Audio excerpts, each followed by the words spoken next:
is August 20th, 2025, and Trump is now floating the possibility of the US military providing air power as a form of US support for these so called security guarantees that NATO is now talking about that would really be carried out by Europe. And we have to remember that this idea has been in the works for a while now. That's why we've had all of this talk about a coalition of the willing and these quote unquote peacekeeping troops. All of this is aimed at creating a version of NATO, a NATO light, if you will, that would be used and weaponized against Russia as soon as Russia agrees to a Minsk style deal. Now, obviously, right now, Russia seems to be focused on the battlefield. It doesn't seem as though they're getting trapped anytime soon, but then we also have to ask the question of what happens if the Kiev regime crumbles. How is NATO going to act out? And how is the US preparing Europe for a wider war against Russia? Well, we got into all of the latest and more with a special guest earlier. So let's take a listen to that conversation now. Joining me now to discuss is Brian Berletic, a geopolitical analyst, former U.S. Marine, and host of the New Atlas. Brian, thanks so much for taking the time to join me. Thank you so much for having me back. Always good to have you on the show. Now, I want to get your take on the latest here, as after Zelensky and a slew of European politicians flocked to the White House on Monday, media in the West have a new favorite term suddenly, which is security guarantees. And even as you have Trump telling Fox News on Tuesday that, oh, he wouldn't approve U.S. ground troops for Ukraine, but then he's saying that he would consider air support because, quote, no one has the kind of stuff we have. Really, they don't. Now, I know we obviously can't trust a word that comes out of Trump's mouth, and he doesn't really have any control over U.S. foreign policy, but how do you view all of this talk, this kind of push of security guarantees, all of the sudden? Is it just something to keep the media busy, or is it kind of the next phase that the West is pushing for as they try to trap Russia into some sort of a deal? That's it exactly. These are security guarantees, including Western troops in Ukraine, which Russia has repeatedly rejected. And they just reiterated that officially just this week as all of this talk of Western troops going into Ukraine was being made. And the term security guarantees may be renewed in use across the Western media. But this is a term that they have been using since in the Biden administration, when it was already obvious where this conflict was going, that it was going poorly for the West and their Ukrainian proxies. And as I've pointed out many, many times now, U.S. Secretary of Defense Pete Hegseth back in February was talking about security guarantees. He said European and non-European troops, but not American troops, will go into Ukraine. And essentially he was laying out Minsk 3.0, which he went out of his way to say wasn't Minsk 3.0, but he was literally describing Minsk 3.0, where you freeze the conflict, you put Western troops in to prevent Russia from restarting its operation, and you force Europe to redirect resources into rearming, reorganizing Ukraine's armed forces, which is what they did after Minsk 1 and 2. That is exactly what they did, and that's what they're talking about doing now. And that's what Secretary Hegseth laid out, and Europe agreed to and has been implementing ever since. They've been preparing for this ever since. So what we're watching right now is the United States, Ukraine, Europe play theater to try to find a way to move this into position and like you say, kind of trap the Russians into accepting this. Yeah, and I know that you've been talking about Hegseth's comments literally since they happened, right? You watched this play out and immediately said, hey, there's a red flag here. And so it's been kind of fascinating to watch the way that it has played out over the last several months and all of the different pieces of the puzzle that have come together. And a lot of people, they still look at these talks, they say, hey, Trump and Putin are talking, there's a chance for peace here, right? We're going to get Putin and Zelensky together, there's going to be a chance at some sort of a deal here. When you see, because I get that people want to have optimism, but when you see those talks versus what you've been covering for years and years now, and the way that the US kind of does things, the way that they're handling this conflict and what they're pushing towards, then what does that tell you about the role that these talks are playing and kind of the overall bigger picture of what the US is pursuing? Yes, and again, we have to ask ourselves, why did this conflict start in the first place? People are acting, and the United States is pretending as if it is somehow mediating between Russia and Ukraine, when people inside the Trump administration, U.S. Secretary of State Marco Rubio himself said this is a proxy war. The U.S. is fighting a war with Russia through Ukraine. That is what we have been saying for years. That is what he, for whatever reason, admitted. But then at the same time, schizophrenically, they're acting as if they are also the mediators, and that they're trying to bring this to an end, and everyone is kicking and screaming and trying to stop them from doing it. When in reality, the New York Times, again, over and over again, we have to point this out. They admit that in 2014, the CIA took control over Ukraine's intelligence agencies. Everything that they're doing is a product of the CIA's presence there in Ukraine. They are directly controlling it. The New York Times also earlier this year admitted that U.S. generals are at the top of the chain of command of the Ukrainian armed forces.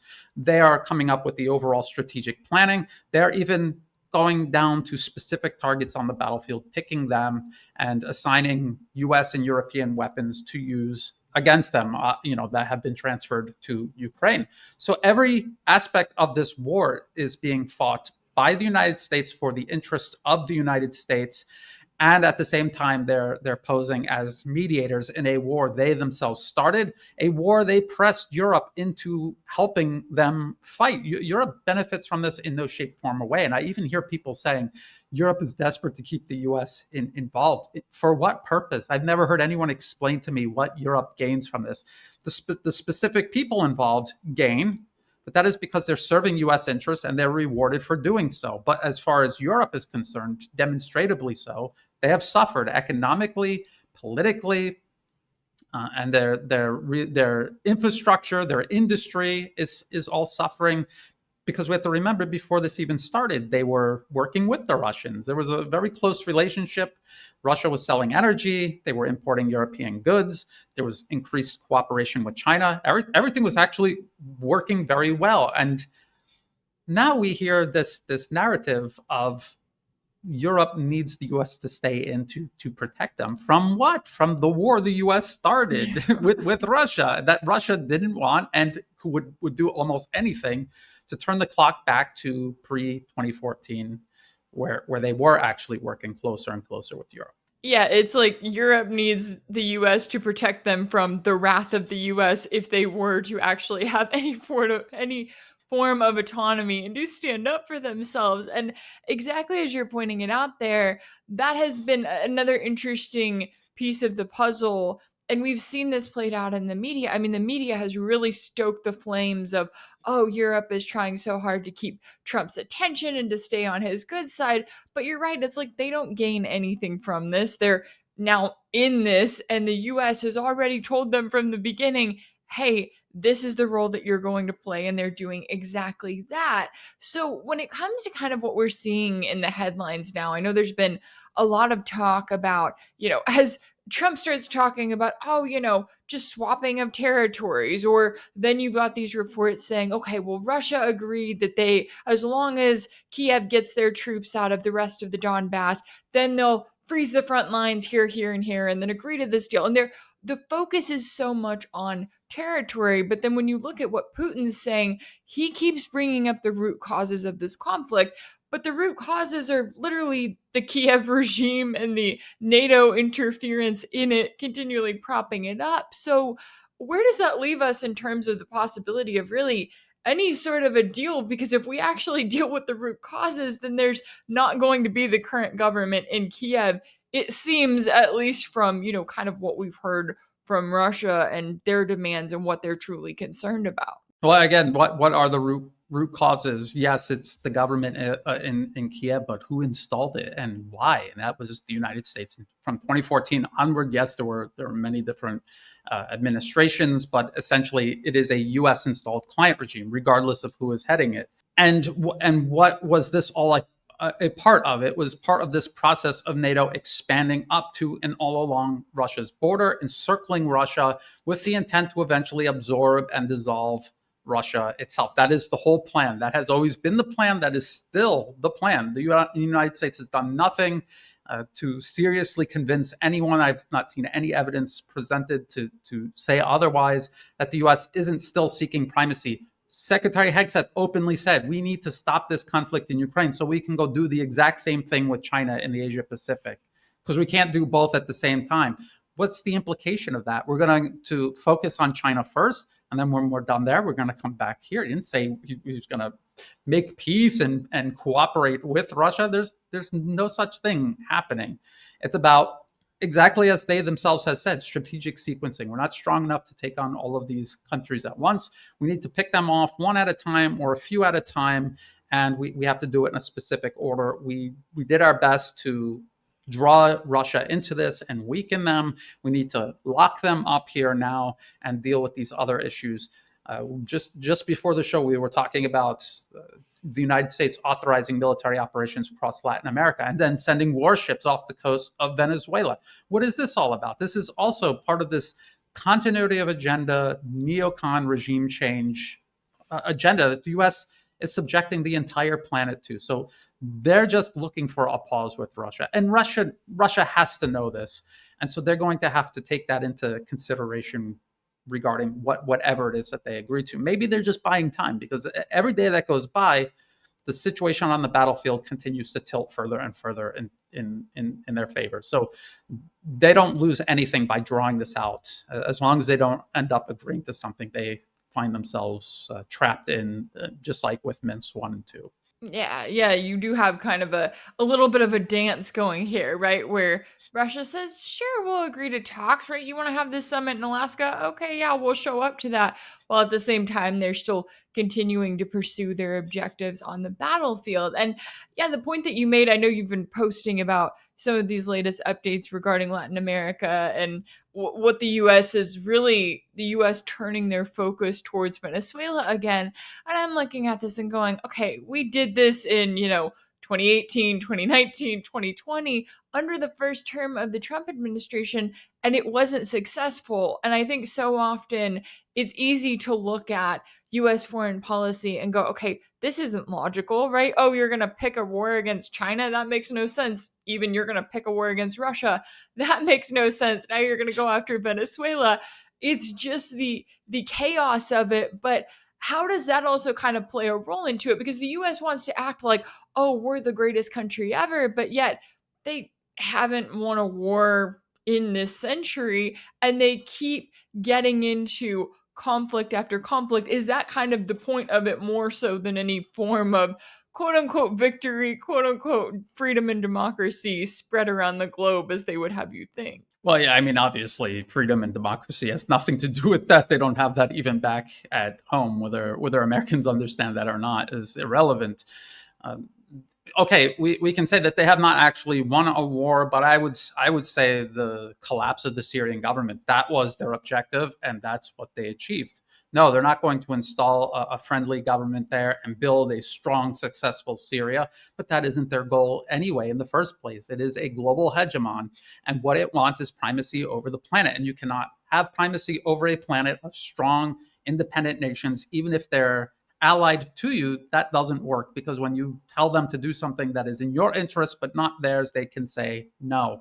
So the way the United States rules over its modern day empire is the same way empire has always worked. You divide and destroy everyone else. You keep everyone weak and fighting with one another, destabilized, destitute, and that is how a small handful of corporations and financial institutions in the United States can rule over everybody else, everywhere else.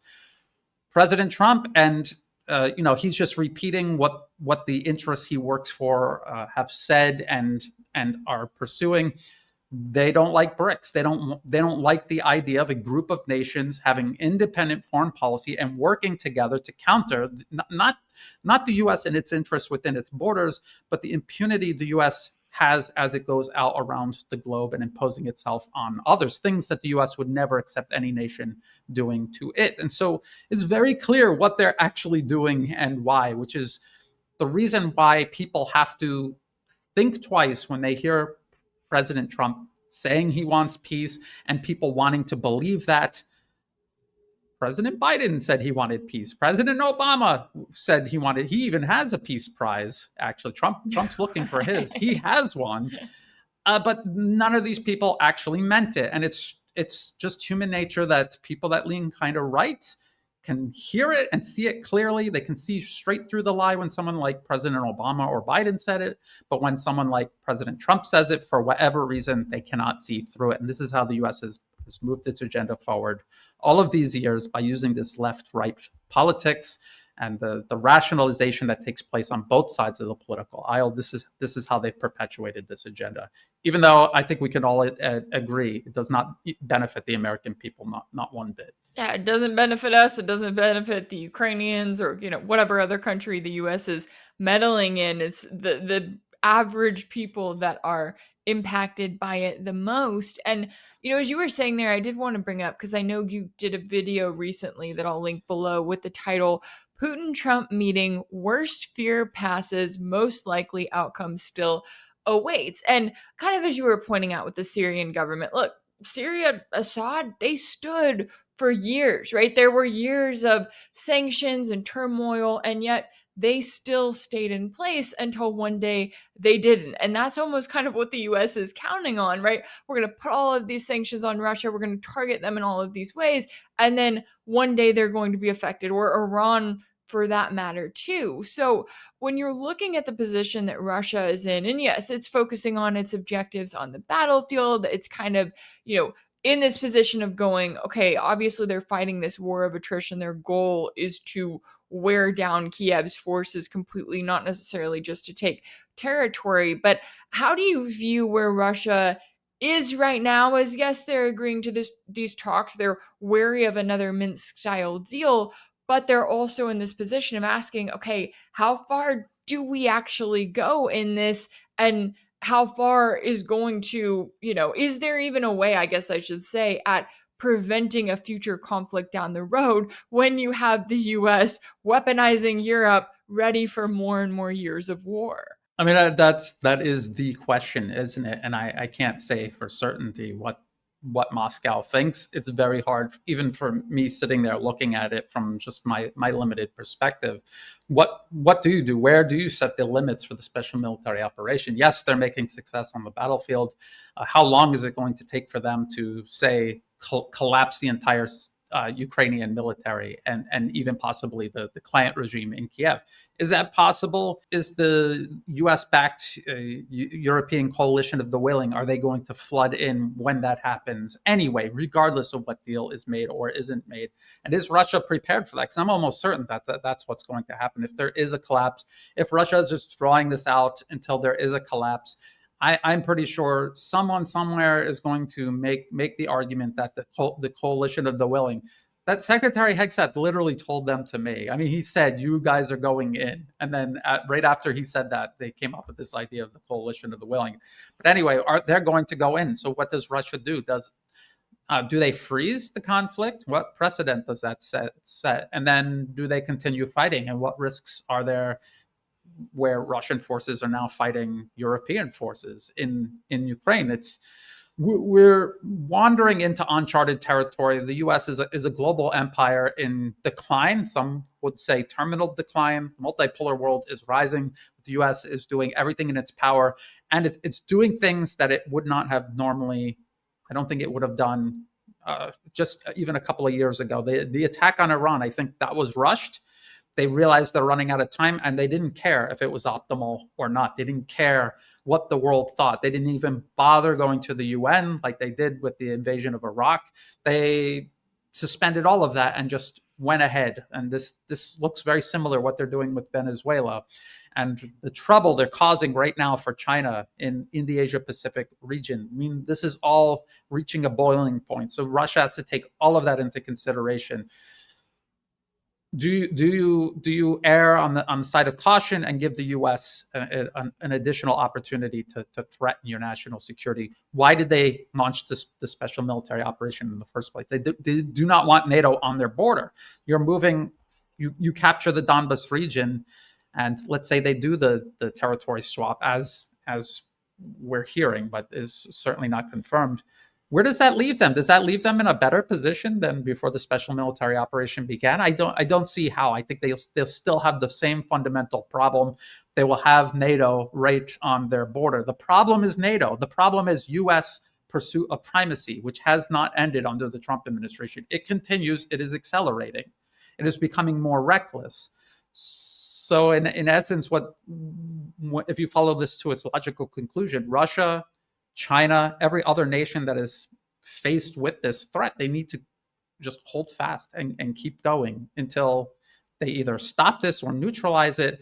But if you give the United States a pause, that'll just allow them to reorganize, rearm, and reinitiate hostilities as they have always done, all throughout the Cold War and ever since. Yeah, I think that's the major point that these countries have to keep in mind. And they're almost just kind of this place of thinking, okay, the US isn't going to go that far, right? They're not going to really, and it's like they've already done it in so many different ways, especially with the attack on Iran. And that brings me back to another point that you've been making and another warning you've been putting out there, which is this plan by the US with Iran to go in, sure, let's have nuclear talks, let's offer them the quote unquote deal of the century. We're the good guy. And then when they reject it, here's comes Israel, the quote unquote bad guy, carrying out an attack that is also fully backed and made possible by the US.